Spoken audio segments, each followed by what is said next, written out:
नमस्कार, मैं हूं संजय श्रीवास्तव। आप देख रहे हैं वीआईपी न्यूज।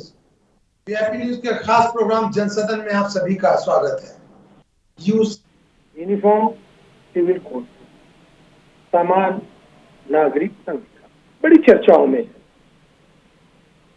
होनी भी चाहिए, क्योंकि बड़े बदलाव हो सकता है कि लोग कुछ और सोचते हैं, लेकिन सही में ये बहुत बड़े बदलाव की दस्तक है। चुनावी उद्घोष हो चुका है, रणभूमि सज चुकी है। इस भूमि में हर तरह के तीर, तरकस, तलवार, योद्धा उतारने को तैयार है। उसी क्रम में यूसीसी को देखा जा रहा है। माना जा रहा है कि 24 का जो लोकसभा का चुनाव है, उसके पहले जो राज्यों का चुनाव होना है, उसमें भारतीय जनता पार्टी यूसीसी के माध्यम से ये आंकना चाहती है कि देश किस तरफ जाना चाहता है, किसको पसंद करना चाहता है, बदलाव किस तरह से होगा। अगर हमने रणभूमि की बात की है, तो रणभूमि में एक तरफ पूरा विपक्ष पूरे तीर, तलवार, तर्कस के साथ तैयार, दूसरी तरफ नरेंद्र मोदी जैसा चेहरा, जो कि आज की डेट में कहा जा सकता है कि पूरे विपक्ष के सामने भारी पड़ रहा है। चुनावी परिणाम क्या होगा, मैं उस पर नहीं।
मैं चाहूंगा कि निष्पक्ष रूप से यूसीसी।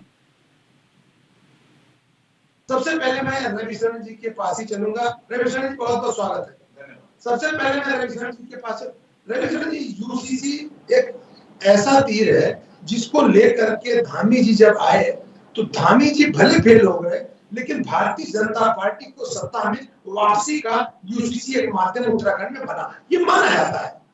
और माना क्यों ना जाए, क्योंकि चुनाव के समय जब समीक्षा और पर्यवेक्षण अपने रिजल्ट सामने देख रहे थे, तो ये मान रहे थे कि दिक्कतें होंगी। लेकिन चुनाव से पहले धामी मुख्यमंत्री थे, धामी ने यूसीसी को हाईलाइट किया और बातें की, और उस बातों का परिणाम माना जा रहा है कि भारतीय जनता पार्टी की वापसी को लेकर के रहा। तो क्या उसी नजर से पूरे देश में इसको देखा जाए? आपके सवाल में दो पक्ष हैं। जी, चुनाव में उसका ध्रुवीकरण हुआ जी, पूरी तरह से नहीं कह सकते, नकार भी नहीं सकते। निश्चित रूप से कुछ हुआ, उसका कुछ फल मिला। कांग्रेस क्यों हार गई, उसके कारण कांग्रेस के पास आज भी होंगे, उनको मालूम होगा कहां हो चुका जी। अब आते हैं कि क्या इसको लेकर आगे बढ़ रहे हैं। देखिए, जो तेजी दिख रही है, क्योंकि यूसीसी एक डायरेक्टिव प्रिंसिपल है हमारे संविधान में 44, उसके अंतर्गत ये किसी भी तरह का संघीय कानून नहीं है जो सीधे लागू कर दिया जाए। ये स्टेटिव पॉलिसीज का एक समूह। तो अब इसको करना कैसे होगा? करने के लिए आपको पहले ड्राफ्ट बनाना पड़ेगा, जो विधि कमीशन है वो राय मांगेगा, फिर ड्राफ्ट बनेगा, मसौदा तैयार होगा, उसके बाद उसको सूचीबद्ध किया जाएगा। जितने भी तरह के धर्म, संप्रदाय और अलग मान्यता के लोग हैं, जैसे हिंदू कोड बिल है, उसी तरह बाकी के कोड बिल को भी उसके अंदर लाना पड़ेगा, तब जाके कहीं इसके इम्प्लीमेंटेशन की बात आती है।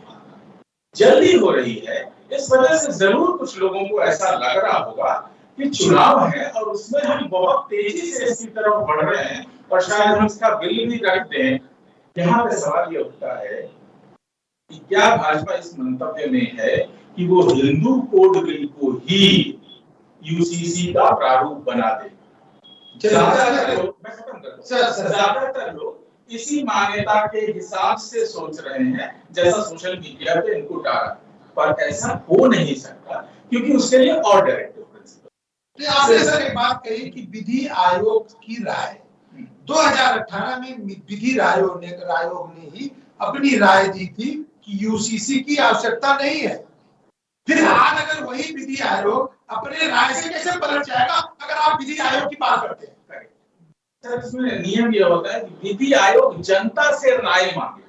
विधि आयोग ने क्या कहा, क्यों कहा, उसका कोई मतलब नहीं है। विधि आयोग जनता से जो राय मांगता है उसके आधार पर मसौदा तैयार होता है, फिर ड्राफ्टिंग होती है। मेरा कहना ये था। चलिए मैं लौटूं और आपसे ये भी जानना चाहूंगा कि उत्तराखंड में जो यूसीसी की तैयारी है, क्या वह प्रदेश लेवल पे इस तरह की तैयारी को राष्ट्र लेवल पे मान्यता दी जा सकती? मैं इस पे आऊंगा।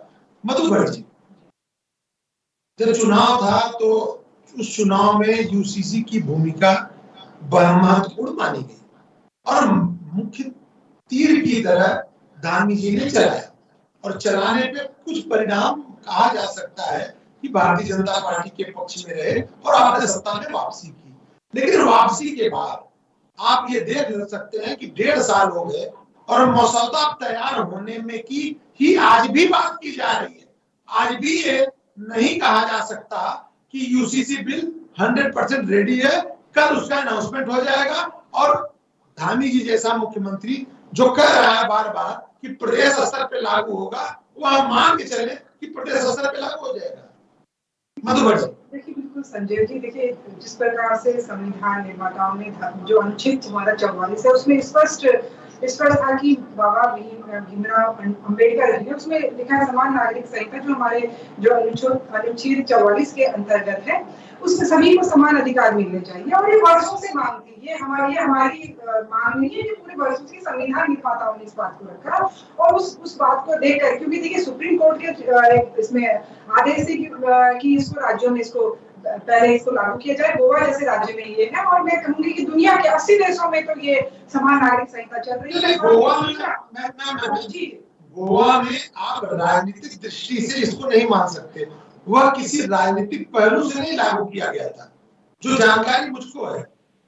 लेकिन आज पूरे देश में इसकी बात कर रहे हैं।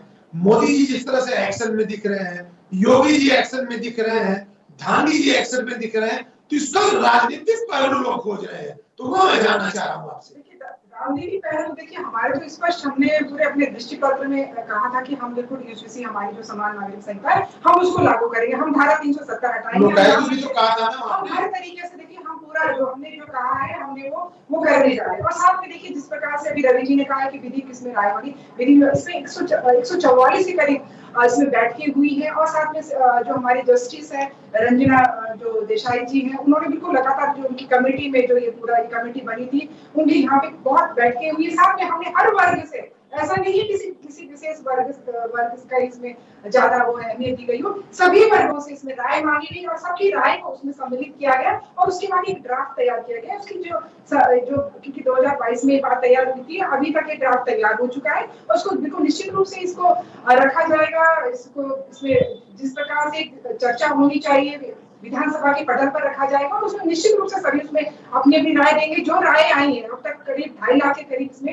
राय आ चुकी है और उन्हीं की राय के आधार पर ये बिल्कुल सबके लिए सभी, क्योंकि समान नागरिक संहिता इसका तात्पर्य यही है, उसका यही मतलब निकल जाता है कि सबके लिए जो समान हो। क्योंकि देखा गया है कि कई तरीके के जिस प्रकार से जो हमारी जो बहनें थी किस प्रकार से वो उनको कानून न्याय नहीं मिल पाता था।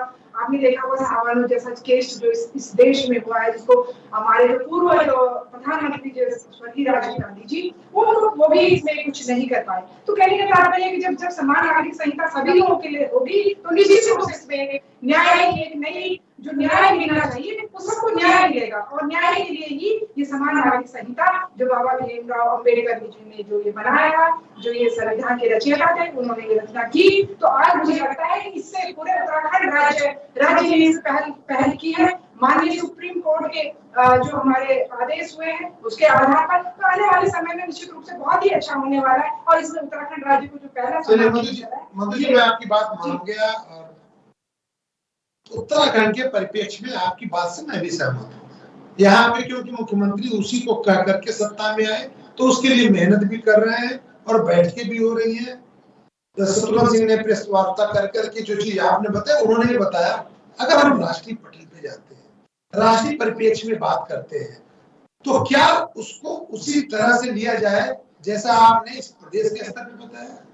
देखिए निश्चित रूप से देखिए अभी तो उसमें चर्चा हुई है, ड्राफ्ट बना है और ड्राफ्ट में कहीं अगर कोई कमी नजर कहीं तरह के अगर कहीं कोई सुझाव भी आते हैं, अगर उन सुझावों को दोबारा मतलब उसमें रखा जाना चाहिए तो निश्चित रूप से उसको रखा जाएगा। और क्योंकि सबके लिए ही है और मुझे आज बहुत खुशी हुई क्योंकि मैंने देखा है कई लोगों के इसमें मैंने बयान आए, उन बयानों में सबने उसमें सहमति जताई। यहाँ तक कि हमारी जो जिस धर्म संप्रदाय को लेकर जो भ्रमित करने का जो प्रयास किया जा रहा था वो भी खुलकर सामने आए कि नहीं, समान नागरिक संहिता जो है वो लागू होनी चाहिए। मैं सोचिए कांग्रेस पार्टी सबसे पुरानी पार्टी है और सत्ता का संचालन उससे अच्छा कोई नहीं जानता। भारतीय जनता पार्टी कई चीजें आपसे सीख के करती है, ऐसा हमेशा कहा जाता है। यूसीसी को लेकर के अगर हम आपसे बात करते हैं तो यूसीसी में बहुत से ऐसी बदलाव हैं जो कि हकीकत में शुभ कार्य के दर्शक भी हो सकते हैं और उसको अच्छा माना भी जा सकता है। तो फिर जो आपका पहलू है, जो आपका नजरिया है, जो कांग्रेस के नेता जिस तरह से इस समय विरोध करने पे उतरे हैं, क्या ये माना जाए कि केवल विरोध के लिए विरोध हो रहा है या सही में यूसीसी इस देश के लिए घातक है? हमारा विरोध जो है यूसीसी को लेकर विरोध नहीं है।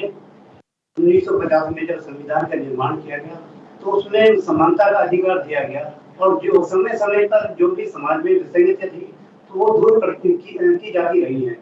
ये कोई नई बात नहीं है। हमारा ये कहना है कि जहाँ एक तरफ एक राष्ट्र एक विधान एक संविधान की बात होगी तो ये जो बिल है वो राष्ट्रीय स्तर पर आए तो उससे समानता आएगी। नहीं तो इस तरह से आप कह रहे हैं कि उत्तराखंड का बिल कुछ और होगा और दूसरे प्रदेश का बिल कुछ और होगा तो उसमें निश्चित रूप से इसमें काफी फर्क आएगा। तो हमारा ये कहना है कि ये बिल जो है केंद्रीय स्तर पर ये बिल आए और इसे तो सभी प्रदेशों में लागू किया जाए तो वो ज्यादा अच्छी तरह से लागू हो सकता है। उत्तराखंड में दूसरा मैं उत्तराखंड की परिप्रेक्ष्य में बात करना चाहता हूँ कि यहाँ हमारे जो मुख्यमंत्री जी है पुष्कर सिंह धामी जी और ये इतना उतावलापन जो दिखा रहे हैं वो निश्चित रूप से ये इनका मतलब ये 2024 के चुनाव को लेकर ये है या फिर उनका ये सोच है कि किसी तरह से अपने आंकड़ों को खुश किया जाए। निश्चित रूप से इसके अलावा और कुछ नहीं है। अच्छा एक चीज बताइए, जब उसी विषय को लेकर के वो सत्ता में आते हैं तो अगर वो उतावलापन दिखा रहे हैं अपनी बात को साबित करने के लिए तो इसमें कौन सा आंकड़ों को खुश करने का विषय है? निश्चित रूप से आपकी बात जो है मैं ये कहना चाहता हूँ जो प्रदेश को लेकर है जिस मुद्दों को लेकर जो यहाँ प्रदेश की ज्वलंत मुद्दे हैं, जिस मुद्दों को लेकर प्रदेश का निर्माण हुआ है, इतने संघर्ष के बाद में हमें प्रदेश मिला है और इसमें जो भाजपा ने जनता से वादा किया था, जिस वादे को लेकर ये सत्ता में भाजपा ने सत्ता पाई है, लोकायुक्त इतना महत्वपूर्ण जो बिल था वो सदन में लेके भी आए लेकिन उसके बाद में यू टर्न ले लिया भाजपा ने। इसमें मतलब ये कि वो उसके लिए हाईकोर्ट से लकार भी लगी है तो इतने महत्वपूर्ण बिल को ये छोड़ के ये जो है वाईसीसी इस पे मतलब यूनिफॉर्म सिविल कोड जो है उस पे इतना उतावलापन दिखाना मेरे हिसाब से ये मैं आपके पास 70 साल हो गए, 70 साल से मैं आपके पास लौटूंगा। ये उतावलापन आप भले उतावलापन कहिए लेकिन ये राजनीतिक, देखिए राजनीतिक व्यक्ति हैं पुष्कर सिंह धामी, उन्होंने उस राजनीति के सीढ़ी पे जब पहले पायदान पे चढ़ना था और मुख्यमंत्री दोबारा बनना था तो उन्होंने जब ये बात कही तो आज उसे इसलिए करना चाह रहे होंगे कि लोग ये कह सके कि उन्होंने अगर कहा तो किया। मैं लौटूंगा आपके पास।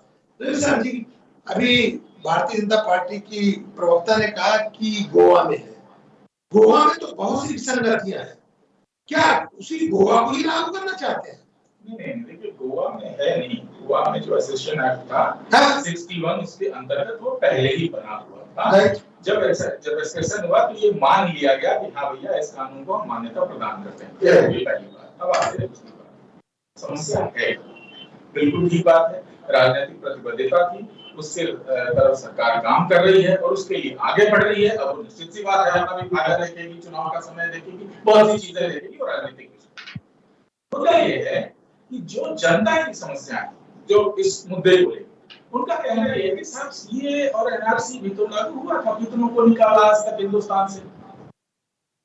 तो बिल बनाना और उसकी दूसरा जो यूसीसी की गुणवत्ता है उसको बनाए रखने के लिए आप हर जगह मुद्दा उठाया गया, हर जगह आप एक ड्राफ्ट बना दे रहे हैं, हर जगह जाके आप ड्राफ्टिंग। सबसे पहली बात यह है कि जब डायरेक्टिव प्रिंसिपल आप पास कर देंगे, यहाँ से आप लोकसभा में डायरेक्टिव प्रिंसिपल पास कर देंगे कि भाई साहब अभी यूनिफाइड बिल हो जाएगा, तो यूनिफाइड ड्राफ्ट जो बनेगा वो कौन कौन सा प्रदेश क्या क्या बना रहा है। और तीसरा जो सबसे प्रमुख मुद्दा, इसमें सिर्फ हिंदू नहीं है, इसमें सिर्फ मुसलमान नहीं है, सिख नहीं है, ईसाई नहीं है, अभी इसमें बहुत बड़ी बात है वो हमारे बड़े आदिवासी समूह हैं जिनके पास अपना कोडेड बिल है, यानी वो आपके कोडेड बिल में एक्सेप्टेंसी नहीं रखते हैं। यूसीसी ये कहता, आप देख लीजिए 14 से 18 उठा के, आर्टिकल 21 और 28 उठा के, 29 उठा के, जहां संविधान ने उनको अधिकार दिए हैं, आप उनसे उनके अधिकारों को किसी भी तरह से डिमीन नहीं करा सकते। तो अब जिम्मेदारी सरकार की या सरकारों की ये बन जाती है कि वो क्या, मैंने ये सवाल शुरू में ही किया था कि क्या ये हिंदू कोड बिल को ही यूसीसी की तरह कर देंगे? ये असंभव है। अभी के दिन में ऐसा लगता है कि असंभव, ये होना भी नहीं चाहिए, विरोध भी इसी भ्रांति को लेकर हो रहा है। दूसरा, अगर ये नहीं, मैं खत्म कर रहा हूं, अगर ये नहीं करते तो इनको जैसे आज के हिंदुओं का हिंदू कोडेड बिल है, तो एचयूएफ के अंतर्गत हिंदुओं को बहुत सारी छूट मिल रही है, हिंदू यूनिफाइड फैमिली के अंतर्गत। वो मुसलमानों में तो नहीं है, वो सिखों में नहीं है, वो ईसाइयों में नहीं है। तो जब आप यूनिफिकेशन के अंदर लाएंगे तो हर एक को आपको कोडेड करना पड़ेगा। अब उस कोडिंग की व्यवस्था को अचानक से पार करके आप एक स्टेज पे जा रहे हैं, उसकी वजह से लोगों में बहुत सारी भ्रांतियां हैं और हम तो ऐसा समझते हैं, मतलब ये हमारी सोच है कि सरकार को आगे आना चाहिए और इसमें चूंकि डायरेक्टिव प्रिंसिपल पास करने जा रहे हैं तो उनको कम से कम ये कहना ये ठीक है कि आप कहिए कि साहब एक देश एक विधान एक कानून सबके लिए होना चाहिए, पर आप उनको बताइए जो कोडेड बिल के अंदर अभी आपके नहीं है उनको भी आपको लाना, देर या सवेर लाना ही पड़ेगा। सीए एनआरसी पास करके आपने क्या कर लिया, कितने बांग्लादेशियों को बाहर कर दिया, आप कर ही नहीं पाएंगे। यही समस्या है, यही भ्रांति लोगों की। हमारा एक टेक है, जी, सरकार को हमेशा ध्यान रखना चाहिए, unity is more important than uniformity. अगर सरकार इस बात का ध्यान नहीं रखेगी, जिस तरह से प्रतीत हो रहा है पुश करती हुई नजर आएगी, मैं नहीं जानता क्या होगा, पुश करती हुई नजर आएगी, तो ये चीजें विभत्सता की ओर बढ़ेंगी जो उचित नहीं है, ना हमारे लिए, न सरकार के लिए, न देश के लिए। मेरा साधारण सा एकदम देसी सवाल, क्या इसको चुनाव के नजर से ही इस समय हाईलाइट किया जा रहा है? जो तेजी दिख रही है क्योंकि ये पूरी प्रक्रिया है, समझिए इसमें मसौदा तैयार नहीं हुआ है, सूचीबद्धता हुई नहीं है, जो तेजी है उससे ऐसा प्रतीत हो रहा है। हालांकि मेरे को कोई इतराज नहीं है, सरकार ने कहा था उसका पॉलिटिकल स्टेटमेंट ही था तो भाई पॉलिटिकल बेनिफिट के लिए यूज करेगी, लेकिन ये बिल बड़ा है, ये बिल बड़ा है और ध्यान रखिए ये 370 जैसा भी नहीं है कि ये क्षेत्र में जाके सम्मिलित है, आपको उसी क्षेत्र को संभालना पड़ेगा। इस बिल का प्रभाव व्यापक होगा। हम उम्मीद करते हैं कि भले सरकार ने इसके पीछे तैयारी न की हो, लेकिन इसके आगे की तैयारी जरूर रखेंगे। क्यों? क्योंकि जब कोई नई चीज आती है उसको अन्यथा न लें। लोकतंत्र में जब भी कोई नई चीज आती है, आप कुछ भी रख दीजिए, कोई भी सरकार रख दे, उसका विरोध होता है और इतने बड़े बात पे अगर विरोध होगा तो हमको लगता है कि सरकार ने कुछ सोच के रखा होगा, ऐसा उम्मीद करें, वही बढ़िया है। लेकिन रविशरण जी, कल के प्रेस वार्ता में जिस तरह से शत्रुघ्न सिंह साहब और इसकी जो चेयरमैन थी, उन्होंने हर विषय को जमीनी रूप से जोड़ करके बताया और जवाब दिया, तो कम से कम अगर उत्तराखंड के परिप्रेक्ष्य में बात करूं तो यहाँ पे तैयारी तो हम लोग जमीनी लगी। एक बात समझो, सिर्फ उत्तराखंड है जो परसों पहला स्टेटमेंट आया कि इनका ड्राफ्ट तैयार है। ठीक है, और कितने स्टेट हैं जिनका ड्राफ्ट तैयार है? क्या ये इम्प्लीमेंटेशन सिर्फ उत्तराखंड में होगा? करेक्ट? क्या ये डायरेक्टिव प्रिंसिपल एक साथ जाएंगे? दूसरा, आप जो कह रहे हैं जिस लेवल पे ये प्रेस वार्ता की गई, मैं हमेशा से कहता हूँ जब आप राजनीतिज्ञ हैं तो आपको लोगों के बीच जाना पड़ेगा। अभी तो चलिए उन्होंने कर दिया, आप जरा जाके चले जाइए जहां पे लोगों के पास अस्पताल नहीं है, 4-4 10-10 किलोमीटर दूर जाना पड़ता है, आप जाके उनसे बताएंगे भी ना, चाहे वो कांग्रेस हो चाहे भाजपा, जब जाके बताएंगे भी ना तो 5 बार में तो एक बार आप ही सुनेंगे। मुद्दा यही है कि आपने स्टेट कर दिया, अब उस स्टेट को आप प्रोपोगेट कर रहे हो तो उसमें समय लगेगा, और वो स्टेट यार जहां पे ड्राफ्ट कहा जा रहा है कि फाइनल मसौदा तैयार हो गया, बस उसको प्रिंट होके आना ही ऐसा कुछ, या वो तैयारी हो गया, बाकियों में तो शुरू नहीं हुआ है। और ये मैं यही कह रहा हूं, ये 370 की जगह ऐसा नहीं है कि ये एक पर्टिकुलर एरिया पे निर्भर है, ये इसका जो फैलाव होगा, इसका जो प्रसार होगा वो पूरे देश भर में होगा। और अगर इस तरह की कोई भी दुर्भावना आदमी के मन में रह जाती है, उसको क्लियरिटी नहीं मिलती, वजह कुछ भी हो, नुकसान हिंदुस्तान का होगा। मैं सोचता हूँ कि सरकार ने कुछ इसके बारे में किया होगा, ऐसा प्रतीत होता नहीं। लेकिन चलिए मधु जी, बहुत सी विषय है, क्योंकि अगर यूसीसी पे हम बात करें तो कई दिन डिबेट करने का पर भी हम निष्कर्ष पे नहीं पहुंचेंगे। लेकिन रविशंकर जी का कहना तो बड़ा स्पष्ट है कि इतना हल्का मुद्दा, इतना छोटा मुद्दा नहीं है कि आप जितनी जल्दबाजी कर रहे हैं। जल्दबाजी कहाँ, 70 साल हो गए इंतजार करते करते, और हमारे संविधान निर्माताओं ने पहले ही इसको बनाकर रखा हुआ है, सिर्फ अब बात ये है कि हमें लागू किया जाए। दूसरा, मैं रवि जी की बातों से बिल्कुल मैं सहमत नहीं हूँ, क्योंकि जिस प्रकार से ये इस बात को कह रहे हैं कि नहीं भ्रांतियां होंगी, किस बात की भ्रांति होगी? हमारा देश एक है, हमारा संविधान एक है, हम क्या अपने संविधान को नहीं, हम सब संविधान को मानने वाले लोग हैं, जो भारत में रहेगा पूरा अपने संविधान का सम्मान करता है, चाहे वो किसी भी जाति धर्म वर्ग संप्रदाय का बिल्कुल विश्वास करता है साथ में। क्योंकि देखिए हर धर्म, मैं इसको आप धर्म से मत जोड़िए, इसको देखिए एक कानून है और सबके लिए समान न्याय की व्यवस्था है।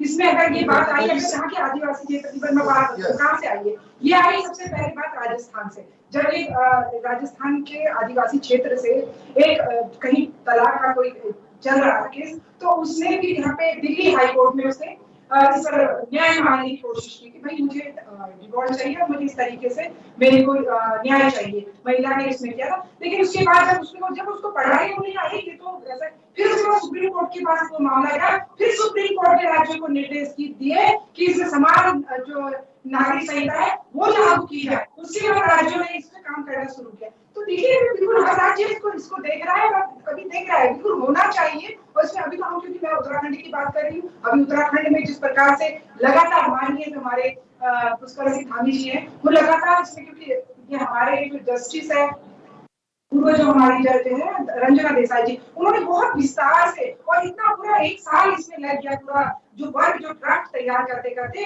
और उसमें लोगों की जो हर धर्म हर वर्ग और हम हर संप्रदाय के उसमें सुझाव मांगे गए और उसमें कहा गया क्या क्या होना चाहिए। इस प्रकार से पूरा ड्राफ्ट तैयार हो गया है, इसमें किसी की भी कोई भ्रांति नहीं है। मैं बताना चाहती हूँ, क्योंकि हम लोग भी स्वयं महिला होने के नाते हम लोग भी हर वर्ग हर संप्रदाय में गए, उनके द्वारा हमने सुझाव मांगे, उन सुझावों को हमने अभी भी, अगर उनकी वेबसाइट खुली है आप दे सकते हैं, लगातार इसमें अपील की जा रही है कि आप अपने सुझाव दीजिए, उसमें सुझाव दिए जा रहे हैं और सुझाव के बाद एक ड्राफ्ट तैयार हुआ है और इस सबके हित पे ड्राफ्ट तैयार है। यहाँ पे बिल्कुल हमारे जो मुस्लिम जो हमारे जिस संप्रदाय को लेकर भ्रांति फैलाने का जो प्रयास किया था, उन पहलों में भी इसका स्वागत किया और उन्होंने खुलकर इस विषय को लेकर बोला। अगर चाहे तो आप देख सकते हैं, क्योंकि जब आप उनके सुझाव देखेंगे तब आपको पता चलेगा कि कितनी बड़ी संख्या में हमारे साथ हर वर्ग हर संप्रदाय के लोग हैं। इसमें किसी को भी कोई आपत्ति नहीं है, क्योंकि देखिए समान नागरिक संहिता का मतलब ही यही है कि सबको न्याय मिलना चाहिए।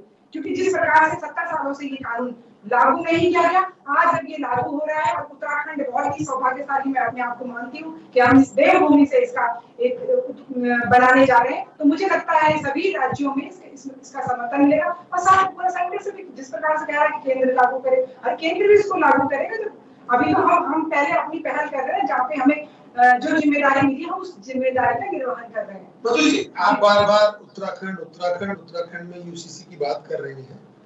हमेशा जब भी इस तरह के कोई बड़े कानून बनते हैं तो उस कानून का जो शुरुआत होती है उसे राष्ट्रीय परिप्रेक्ष्य में और राष्ट्रीय स्तर पे देखा जाता है। शुरुआत ये माना जाता है कि राष्ट्र से होगा। यहाँ तो उल्टी गंगा बहाने का प्रयास किया जा रहा है। आप क्या चाहते हो? आप चाहते हो कि उत्तराखंड में लागू कर दो और उत्तराखंड का जो लागू हो वही केंद्र बैठा करे। देखिए केंद्र अभी तो केंद्र में भी जा रही है, बैठ के वहाँ भी जा रही है। ऐसा होता है कभी? नहीं, वहाँ भी जा रहे हैं। बात सही है। दोनों बातों में इसमें कितना अंतर है कि मैं कह रहा हूँ कि इसका स्पैन पूरा हिंदुस्तान है जी। मैडम कह रही है कि हमने उत्तराखंड में कर दिया है, उत्तराखंड में समझा दिया। हम बिल्कुल आपके साथ हैं, हम केंद्र सरकार के साथ हैं। मेरा सिर्फ एक मात्र एजेंडा है, unity is more important then uniformity. Hindustan के लिए, हमारे लिए, आपके लिए। मैं सिर्फ ये कह रहा हूँ कि अभी कई जगहों पे ड्राफ्ट तैयार नहीं हो। आप हमेशा, ये कई बार ऐसा है कि साहब 70 साल हो गए, 9 साल तो आपको भी हो, 5 साल पहले का वादा मान लीजिए तो 4 साल तो आपको भी हो। हम उस पर नहीं जाते, ना मेरा कोई पॉलिटिकल इंटरेस्ट है उसमें, ना मैं बोलूंगा। लेकिन कहने का तात्पर्य सिर्फ ये है कि सिर्फ आप कह रही हैं, मैंने मान भी लिया, मैंने कहा भी उत्तराखंड के पास तैयार, बाकी किसके पास तैयार? ड्राफ्ट है कहाँ? और जब ड्राफ्ट रखा जाएगा तो ड्राफ्ट के रेजोल्यूशंस क्या होंगे? आप कह सकते हैं ड्राफ्ट रखने के बाद और बिल पास कर देने के बाद सारे लोग एससी में जाके लाइन लगा के खड़े हो जाएं कि हाँ साहब हमारा ये गया, हमारा वो गया। जो कानून बनते हैं यही मैं कह रहा हूँ। इसीलिए ये कहा जा रहा है कि ये राजनीतिक फायदे की, इसी बात को ध्यान में रखें। उनका हक है, वो जब मन करे करें। वो सरकार है, चुनी हुई सरकार है, भारत के लोगों के द्वारा चुनी हुई सरकार है। लेकिन जो ये कहा जा रहा है कि इसको सिर्फ और सिर्फ लाया जा रहा है लटकाने, भड़काने और राजनीतिक फायदे के लिए, लोगों का स्पष्ट है। आपने भी बात की है, मैंने यहाँ भी और बाकी प्रदेशों में भी, हमारे भी कुछ लिंक है, हमने भी बात की है। उनका स्पष्ट क्या है भैया, सीए एनआरसी में कितना एग्जीक्यूशन हो गया, एक का भी रिकॉर्ड दे दो। 10 से 20 50 एक का रिकॉर्ड। महेश जोशी जी, पैनल में हमारे 3 लोग हैं। मधु जी अपने सत्ता पक्ष की बात रख रही हैं।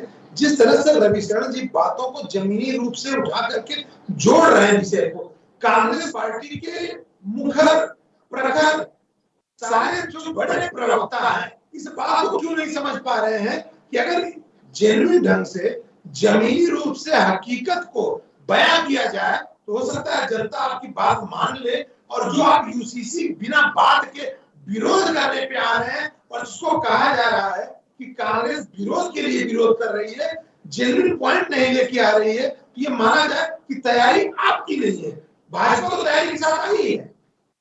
देखिए हमारा तो कहना ये है, जो आप लोग कह रहे हैं, हमारा भी कहना ये है कि इसकी जो खामियां है, इसकी जो तैयारी है, ठीक ढंग से तैयारी होनी चाहिए और ठीक ढंग से ये होना चाहिए। दूसरा हम ये कहना चाह रहे हैं, उत्तराखंड के परिप्रेक्ष्य में जो बात हो रही है, इसमें ना कोई चर्चा हुई है, इसमें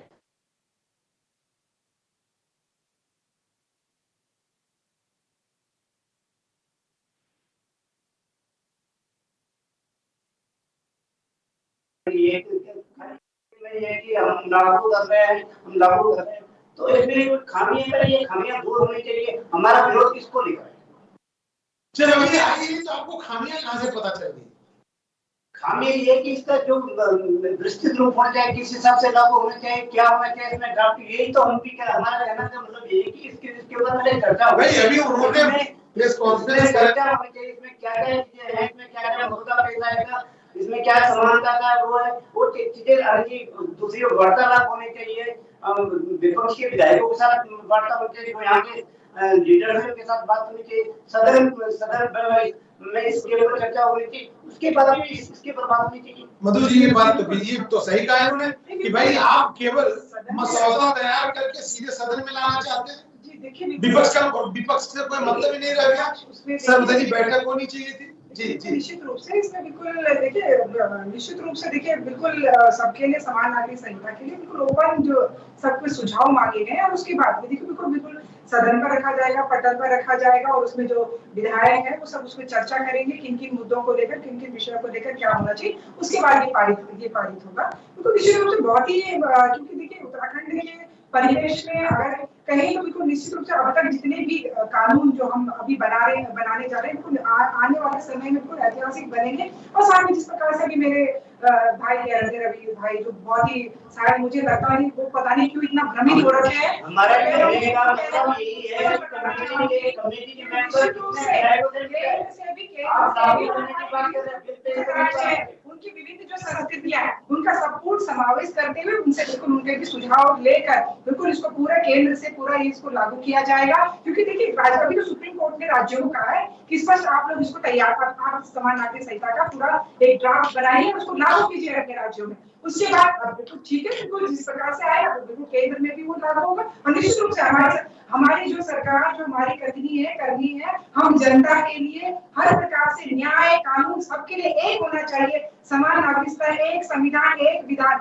तो ये पूरा हमारा नारा था, चाहे हमने कश्मीर में कहा, चाहे हमने अभी हम गए धारा 370 हम हटाएंगे, हमने हटाया। आज हर प्रकार से जो हमने वादे किए थे हम उन वादों पे काम कर रहे हैं और निश्चित रूप से समान नागरिक संहिता से सबको न्याय मिलेगा, सबको समान अधिकार मिलेगा, सबको न्याय मिलेगा और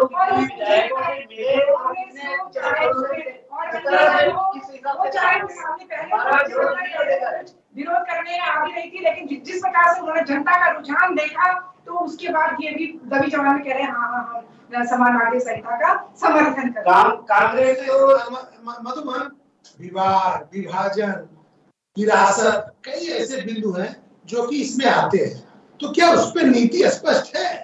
जी बिल्कुल, देखिए बिल्कुल नीति स्पष्ट है। देखिए जो कानून जो न्याय मांगने आएगा कानून न्याय उसको उसकी तरह से देखेगा, लेकिन जहाँ पर ऐसा नहीं होगा कि देखिए हम न्याय मांगने आ रहे हैं क्योंकि संविधान सर्वोपरि है। न्याय अगर हम न्याय की व्यवस्था है, न्याय की प्रणाली है, अगर उसमें किसी को न्याय चाहिए तो न्याय मिलना चाहिए। ऐसे नहीं कि साहब केस जिसे सबने देखा है एक नजीर बन गया, तो उसको देखते हुए अब तो लगता है कि बिल्कुल समान नागरिक विषय पे आप इतने बड़े निर्णय को छोटा नहीं कर सकते, क्योंकि अगर आप यूसीसी ला रहे हैं तो ये बहुत बड़ा विषय है और आप केवल एक बिंदु को मतलब एक प्रकरण को लेकर के आप यूसीसी के स्वरूप को नहीं बदल सकते। देखिए हम उसको आप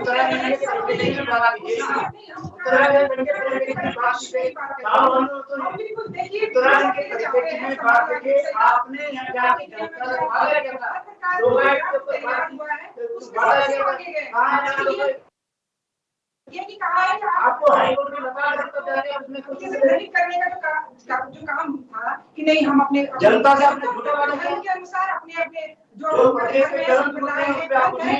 अनुसार आपको विवाह करने का पूरा अधिकार है, आपको हर तरीके का अधिकार है। लेकिन जहां आप न्याय मांगने जाते हैं तो बिल्कुल निश्चित रूप से न्याय सबके लिए समान होगा। और ये हम नहीं कह रहे, पाकिस्तान देख लो, बांग्लादेश देख लो, अब मैं अमेरिका की बात नहीं करूंगा, अमेरिका में तो एक कानून ही सभी के लिए, लेकिन पाकिस्तान में आपके मिस्र में आपके सारे देशों में 80 देशों में जब लागू है तो हमारे देश में क्यों नहीं? हमारे देश में कोई भी बात होती है स्वरूप क्या हो ये जानना चाह रहा हूं। मैं आपके पास स्वरूप का ड्राफ्ट तैयार किया गया है सबसे मांग कर। मैं लौटता हूँ रविशरण जी। विवाह विभाजन विरासत तलाक बहुत सी चीजें उत्तराधिकारी ये जो बिंदु है इसको इतना इसमें से अगर एक एक बिंदु को भी दिया जाए तो हमारे समझ से एक एक दिन बहस का विषय बन सकता है।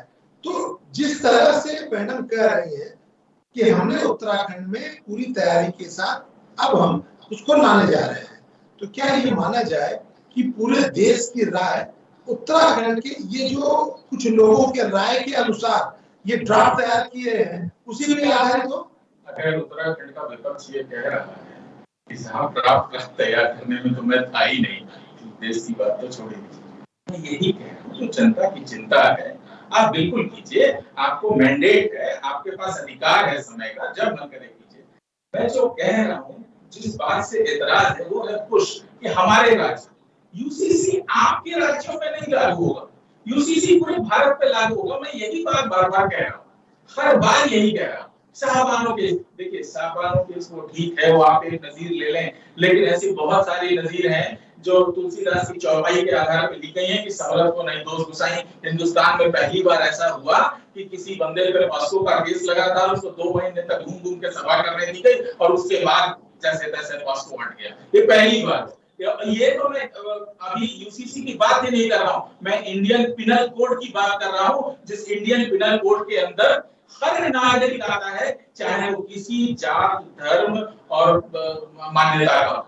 ये तो मैं उसकी बात कर रहा हूँ। तो इससे मत जाइए कि किसने क्या किया, जिसके पास जो पावर थी, जिसको जो सही लगा उसने वो कर दिया। आपका विरोध हो सकता है, हमारा विरोध हो सकता है, लेकिन जहां तक यूसीसी और भ्रम की बात नहीं है, भ्रम क्यों फैल रहा है? भ्रम फैलने का एक मुख्य कारण है, वो ये है कि आप कह रहे हैं सबको न्याय मिलेगा, सिर्फ हिंदू रिपोर्टेड है, तो दूसरा ये कहेगा कि भैया हमको न्याय क्या उसी आधार पे दोगे? बंटवारा भी आप हमसे कहोगे कि हिंदू कोडेड बिल के आधार पे आ जाओ, या आप हमारा मुस्लिम कोडेड बिल या कोई भी मुस्लिम, चलिए सबसे एतराज है, क्रिश्चियन कोडेड बिल आप उसमें लाके उसको इनकॉर्पोरेट करो। तो जब इनकॉर्पोरेशन, मैं यही तो कह रहा हूँ कि जब वो इनकॉर्पोरेशन की प्रक्रिया शुरू होगी तो हर एक जगह से फिर इनपुट को लाके उन सारे बिलों को कोड करके तब कहीं जाके मसौदा बन पाएगा। लेकिन रवि शरण जी जो मैसेज देना चाह रहे हैं आपके इस बहस में, आपकी कांग्रेस के साथ साथ राष्ट्रीय चैनलों की जब बहस में भाजपा के सामने जो लोग विपक्ष के बैठ रहे हैं, उनका जो मंतव्य है वो दर्शाता है कि केवल मुस्लिम ही टारगेट पे है। मैं यही कह रहा हूँ, आप छोड़ दीजिए, सारे मुस्लिम मान गए, भाजपा ने मना लिया। कल को कोई एक डिवीजन का केस आया जहां पे प्रॉपर्टी का डिवीजन होना था, वो बंदा क्रिश्चियन है, आप बोलोगे आ जाओ हिंदू कोडेड बिल के हिसाब से तुम्हारा हम डिसीजन दे देते हैं। फिर सुप्रीम कोर्ट, अभी जो आपने कहा, सुप्रीम कोर्ट फिर वही डायरेक्टिव देगा राज्य सरकारों को कि भैया जाओ इसका ड्राफ्ट भी अपने में इनकॉर्पोरेट करो, क्योंकि उसके बिना तो हम कुछ कर ही नहीं सकते। मैं यही, मेरा कहना ही यही है, एक धर्म को हटा दीजिए, इसमें अभी बहुत सी ऐसी समस्याएं हैं जिनको जोड़ा जाना चाहिए था। ये 2 साल क्यों बर्बाद किए गए? अगर ये प्रक्रिया, जैसे देखिए बहुत अच्छा काम हुआ, साल भर 1.5 साल पहले उत्तराखंड में ये कहा गया, आज ठीक है कुछ ऐतराज है, लेकिन एक तरह का शेप वो लेने लगा। तो यही 2 साल पहले अगर बाकी जगहों पे कर दिया गया होता तो आज जिस तरह का आप बोल रही भ्रम है, लोगों के मन में संदेह, वो तो नहीं होता ना, क्योंकि सारी चीजें सबको पता होगी। चलिए ठीक है, रवि शरण जी एक निष्पक्ष जवाब चाहिए। कांग्रेस जिस तरह से यूसीसी को लेकर के विरोध कर रही है और विरोध में उसकी भाषा सुनिए, और भारतीय जनता पार्टी जिस तरह से यूसीसी लाना चाहती है तो पक्ष में जो उसकी भाषा है, तो क्या ये माना जाए ले दे के मुस्लिम समुदाय और हिंदू समुदाय पे फोकस किया जा रहा है? फोकस हिंदू समुदाय पे किया जा रहा है। क्यों कांग्रेस मुस्लिम समुदाय पे नहीं कर रही? मैं यही कह रहा हूँ, नहीं, कांग्रेस को अब तो लग गया है कि ये ध्रुवीकरण होना है। ये मेरी अपनी राय है, व्यक्तिगत राय है।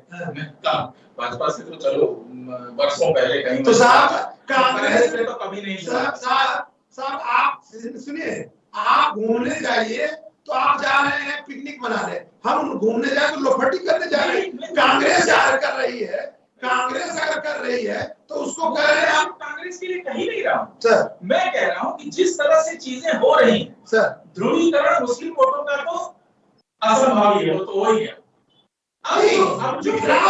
अब जो बिखराव था उसे समेटने का प्रयास कर रही है, उसको तो भाजपा उनके लिए समेट रही है, निश्चिंत रहिए। भाजपा ऐसा भाजपा जितनी तेजी से इन चीजों को पुश कर रही है ना, इसका सीधा फायदा और कई जगहों पर। रवि जी तो विषय यह करने से भाजपा कांग्रेस का पे जो ध्रुवीकरण है मुसलमानों का कर रही है, या अपने लिए हिंदुओं का ध्रुवीकरण कर रही है? मैं यही कह रहा हूँ, भाजपा अपने लिए हिंदुओं का ध्रुवीकरण करती हुई प्रतीत हो रही है। ठीक है, क्योंकि आज आम हिंदू मानस को लग रहा है कि साहब किसी एक दूसरे के गाल पे चट्टा पड़ रहा है, मैं तो उसी से खुश हूं। उस दिन जिस दिन सारे धर्मों को लाके कोड किया जाएगा, उस दिन समस्या होगी उनको जो अभी इस तरह से समर्थन कर रहे हैं। तो बिल्कुल ठीक बात है, वो अपने लिए हिंदुओं का ध्रुवीकरण कर रही है। अगर ऐसा माना जाए तो निश्चित सी बात है मुस्लिमों का ध्रुवीकरण एक तरफ होगा, जिसका फायदा कांग्रेस। तब तो मधु भट्टा कहना सही कि 70 साल आपने एक ध्रुवीकरण कर करके राज किया, अगर आज कर रहे तो गलत क्या कर रहे हैं? मैं कहां कह रहा हूं कि वो गलत कर रहे हैं, मैंने एक बार भी नहीं कहा कि वो गलत कर रहे हैं। मैं सिर्फ ये कह रहा हूं कि सरकार जिस तरह से इसको कर रही है उसके परिणाम कुछ अच्छे नहीं भी हो सकते हैं, जिसके लिए सरकार को तैयार रहना चाहिए।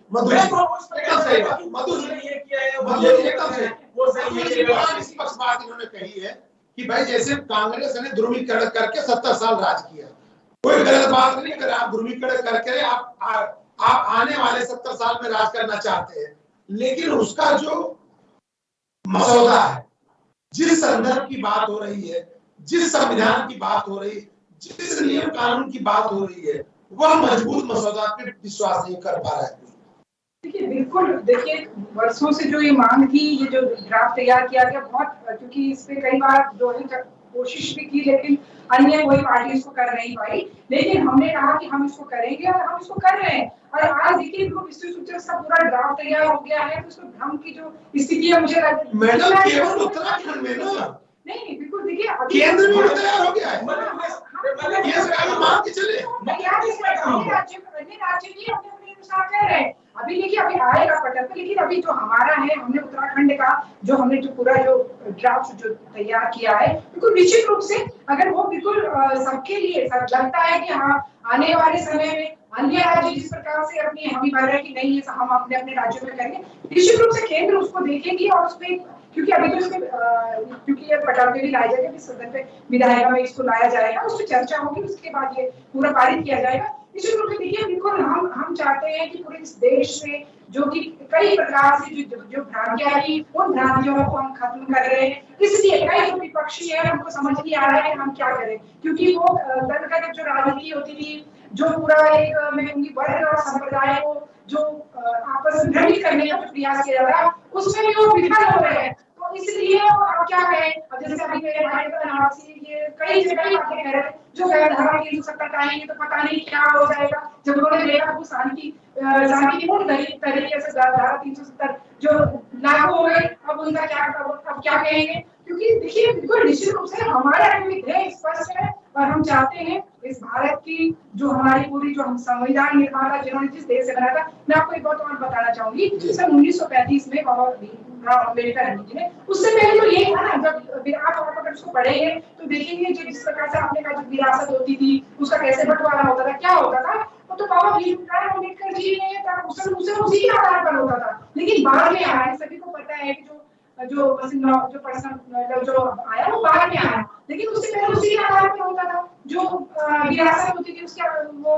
तो कहने का तात्पर्य ये है कि बिल्कुल जब संविधान निर्माताओं ने बनाया है, एक समान नागरिक संहिता होनी चाहिए, तो हम उसको लागू करने हैं। निश्चित रूप से उसके लिए जो सुझाव मांगे थे वो सुझाव भी आ गए, और अगर कहीं कोई कमियां है हम इसको पटल पर रखें, और कहीं कोई कमियां रखी है तो उसको भी सुधार किया जाएगा। धन्यवाद मधु जी। मैं रविशंकर के पास अंतिम प्रश्न, उसके पहले मैं जोशी जी, अगर भारतीय जनता पार्टी ईमानदारी से कानून लाना चाहती है जिसके लिए वह तैयार है कि कोई खामियां है उसको पूरा करने के लिए भी तैयार है, तो वेलकम करने क्या है भाई आपको? कानून का तो वेलकम कर रहे हैं, कानून सर ने कहा मना किया कि हम इसका वेलकम नहीं कर रहे। हमने शुरू से कहा है कि समानता का अधिकार, तो ये कोई ये जो आज जो बात बोल रहे हैं आज की बात भी, ये शुरू से ही जब संविधान लागू हुआ, संविधान निर्माताओं ने जो संविधान के बाबा भीमराव अम्बेडकर जी थे और उनकी जो उनके साथ में जो और लोग थे, तो उन्होंने जो समाज में जो एकदम कोई चीज हट नहीं सकती, धीरे धीरे करके जो चीजें सामने आती, तो वो ठीक है, वो धीरे धीरे करके कई विषय वो दूर हुई है और बाकी जो है वो दूर हो जाएगी। ये कोई हम इस चीज के इसके पक्षधर हैं, लेकिन जिस हिसाब से मतलब आप यूसीसी के उत्तराखंड के परिप्रेक्ष्य में अगर बात करें तो जो यूसीसी आ रहा है, जिस तरह से अखबारों में चैनलों पे आप पढ़ रहे हैं, जिस तरह कमेटी ने अपनी बात रखी है, उससे आप सहमत हैं ना? उससे हम बिल्कुल भी सहमत नहीं है। जिस हिसाब से ये चाहते हैं कि ये राष्ट्रीय बिल है तो राष्ट्रीय स्तर पर ऐसे लागू किया जाए, जिस हिसाब से भाजपा बोलती है कि एक राष्ट्र एक विधान एक संविधान, उसके हिसाब से कार्य होना चाहिए। देश के और भी गलत मुद्दे हैं, बाकी ठीक है, हम मान गया बेरोजगारी है, मान गया पलायन है, बहुत सी चीजें हैं, लेकिन अगर भ्रष्टाचार इतना बड़ा मुद्दा है, लोग यू टर्न ले लिया, ये तो समझ रहे हैं कि जिस मुद्दे को लेकर ये सत्ता में आए हैं उस पर इन्होंने ठीक है, समय की बात देता होते। रविशंकर जी, तब अंतिम प्रश्न आपसे, यूसीसी कहने को 3 शब्दों का विषय, यूसीसी ये कानून, ऐसा कानून क्या आप मान सकते हैं कितना छोटा है कि जिस तरह से कांग्रेस भाजपा आपस में ही जल्दबाजी में भाजपा है और रोकने के लिए कांग्रेस छल बल कर जिस तरह से यूसीसी को लेकर के लगा रहे, आपको लगता है कि इतने कम चीजों में यूसीसी को समेट देना चाहिए या यूसीसी का कायदे से अध्ययन करने की जरूरत है, इस पे कायदे से लोगों की राय लेने की जरूरत है, हर उस जाति धर्म के लोगों तक पहुंचने की जरूरत है जिसके लिए कानून बनने जा रहा है? सर इसके दो पक्ष हैं, दोनों का मैं जल्दी जवाब देता हूं। पहला, ये समेटने के लिए तो बिल ही नहीं है अभी, ये तो फैलाने के लिए, ये अभी इसको फैलाया जाएगा और जो समेटा जाएगा वो 2014 के बाद ही हो पाएगा, क्योंकि उसमें और भी बहुत सी वैधानिक मजबूरियां हैं विभिन्न सरकारों के पास, केंद्र सरकार के पास। तो पहला तो ये समेटने के लिए है ही नहीं, जो जिस तरह से इसको लाया जा रहा है। कांग्रेस विरोध कर रही है, विपक्षी पार्टी है, उसका हक बनता है, इनका हक बनता है तुरंत ला देने का, उनका हक बनता है साहब विरोध करने का। अब कौन क्या असर देगा ये तो जनता को तय करना है। जनता के पास समस्या सिर्फ इतनी है कि उसके पास कोई क्लियर पिक्चर नहीं। जब हम समानता की बात करते हैं तो हम आईपीसी की बात कर रहे होते हैं, यूसीसी की बात नहीं कर रहे होते। आप चाकू वाले आप भी जेल जाओगे, वो चाकू वाले वो भी जेल जाएगा। ये समानता आईपीसी में है, यूसीसी के लिए बहुत सी ऐसी चीजें हैं जिनको कोड होना है। तो ये एक तरह का फैलाया जाने वाला राजनीतिक रायता है जिसको कोई भी हो वो 2014 के बाद ही। चलिए, धन्यवाद रविशरण जी, धन्यवाद मधु भट्ट जी और धन्यवाद महेश जोशी जी।